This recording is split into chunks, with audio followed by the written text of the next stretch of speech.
सृष्टि बचपन से ही दिखने में सुंदर नहीं थी, लेकिन अमीर बाप की बेटी सृष्टि पर उसकी माँ जान छिड़कती। मेरी बेटी कितनी प्यारी है, भगवान सबको सृष्टि जैसी बेटी दे। सृष्टि धीरे धीरे बड़ी होती है। एक दिन सृष्टि की सहेली कहती है, तू दिखने में कितनी अजीब सी है, लेकिन मैं जानती हूँ हम सब में सबसे अच्छी शादी तो तेरी ही होगी। तेरे पापा अमीर जो हैं। और बता नहीं सकते यार, दहेज तो हर कोई देता है, ये क्या ज्यादा ले जाएगी अपने पति के लिए? अरे बड़े शहर में कोठी है इसके पापा की। अरे पापा की है ना, कौन सी इसकी है? इसकी होती तब तो कोई भी लड़का इससे शादी कर लेता। अरे पापा की मतलब पापा की है तो मेरी ही है ना? किसने कहा? अब तेरी तो तब होगी ना जब तेरा भाई ना हो। वैसे भी शादी के बाद सारी प्रॉपर्टी भाई के नाम होती है। सृष्टि समझ जाती है कि उसे किसी भी हालत में माँ बाप की सारी प्रॉपर्टी को अपने नाम करना है, लेकिन कैसे? एक दिन सृष्टि का भाई शीनू कहता है, बहन क्या कर रही है? तुझसे एक बात करनी है। अरे हाँ करना, मैं तो तेरी बहन हूँ। बहन मेरी लाइफ में ना एक लड़की है, बहुत अच्छी है। मैं सोच रहा हूँ माँ और पापा से बात करूँ शादी के लिए। सृष्टि को समझ में आ जाता है कि भाई की शादी होते ही भाभी उसे एक दिन भी घर में बर्दाश्त नहीं करेगी। क्या बात है भाई, बताना कौन है वो? यार वो बहुत अच्छी लड़की है, पढ़ी लिखी है, मेरे साथ जॉब भी करती है। बस एक प्रॉब्लम है। हाँ प्रॉब्लम? क्या प्रॉब्लम है भाई? यार वो शादीशुदा है, लेकिन उसके पति ने उसे सिर्फ इसलिए छोड़ दिया क्योंकि उसके माँ बाप दहेज नहीं दे पाए। सृष्टि ये सुनकर न जाने क्यों खुश हो जाती है।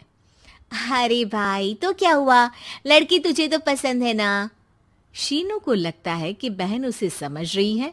वो इस बात से अनजान होता है कि उसकी बहन की मंशा पूरा घर हड़पने की है। सृष्टि अपनी माँ से कहती है, मम्मी मुझे तो बहुत चिंता है। पता है शीनू क्या कर रहा है?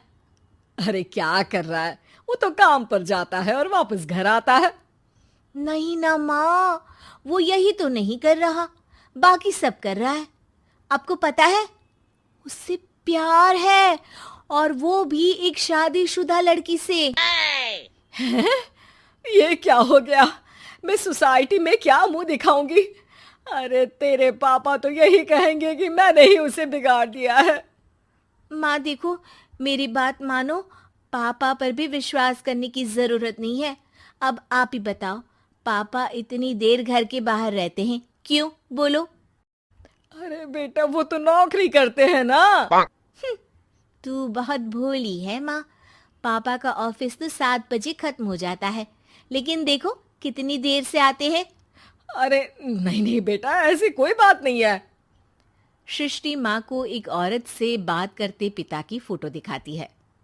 देखो माँ कैसे हैं पापा।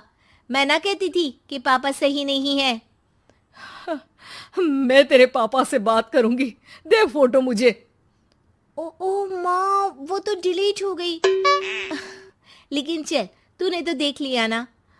पापा से बाद में बात कर लेना, और हाँ मेरा नाम बिल्कुल मत लेना। हाँ माँ। अब क्या था, सृष्टि के माँ और पिता के बीच झगड़ा होना शुरू हो जाता है। सृष्टि के मन में क्या चल रहा था कोई नहीं जानता था। एक दिन, माँ सृष्टि के लिए एक लड़का देखा है, वो लोग शाम को उसे देखने आने वाले हैं। और हाँ माँ, एक खुशखबरी, मैं और पापा मिलकर एक नया बिजनेस ट्राई कर रहे हैं। शाम को लड़का आता है, सांवले रंग का। सृष्टि को तो बिल्कुल भी पसंद नहीं आता। लड़की की माँ कहती है, लड़की का चेहरा तो कोई खास नहीं, लेकिन अगर मेरे बेटे को आप लोग सेटल कर दें तो मैं उसकी शादी आपकी बेटी से करवा दूं। सृष्टि को लड़का बिल्कुल पसंद नहीं था। उसे भाई पर गुस्सा आ जाता है। लड़के वालों के जाने के बाद कहती है, माँ देखा शीनू मेरे लिए कैसा लड़का लेकर आया, न दिखाने लायक न सुनने लायक, सेटल भी नहीं, वो भी हम करे। अरे माँ, मैं जानती हूँ ये मेरी शादी किसी भी घर में क्यों करवाना चाहता है। अरे कैसी बात कर रही है बहन? तूने तो देखा ना, लड़के को मैंने ही मना कर दिया तुझसे शादी के लिए। जिसने लड़का बताया था उसने उसकी बहुत तारीफ की थी। बात आई गई हो जाती है, लेकिन सृष्टि का मन शांत नहीं होता। क्या करूँ, कुछ समझ में नहीं आ रहा। मेरी शादी हो गई तो ये लोग पूरी प्रॉपर्टी शीनू के नाम कर देंगे।